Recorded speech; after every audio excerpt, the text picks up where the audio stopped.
അതായത് 5 മാസം കൊണ്ട് 41 ലക്ഷം വോട്ടർമാരുടെ വർധന. 5 മാസം കൊണ്ട്. ഇത് എങ്ങനെയാണ് സംഭവിക്കുക? സർക്കാരിന്റെ കണക്കനുസരിച്ച് തന്നെ മഹാരാഷ്ട്ര സംസ്ഥാനത്തെ പ്രായപൂർത്തിയായവരുടെ എണ്ണം 9.54 കോടി മാത്രമാണ്.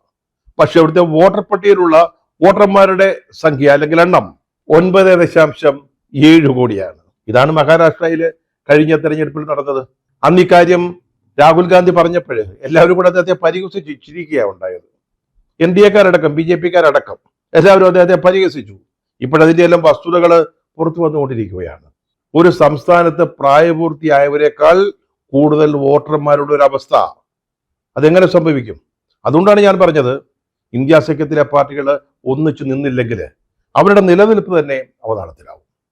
രാഹുൽ ഗാന്ധി മുന്നോട്ട് വെച്ച ഈ പ്രശ്നം വോട്ടുകൊള്ള, ഇക്കാര്യത്തിൽ കേരളത്തിലെ CPM എങ്ങനെയാണ് പ്രതികരിക്കുന്നതെന്ന് ഇനിയും സത്യം പറഞ്ഞാൽ വ്യക്തമായിട്ടില്ല. MAB ചില കാര്യങ്ങൾ പറഞ്ഞിട്ടുണ്ട്.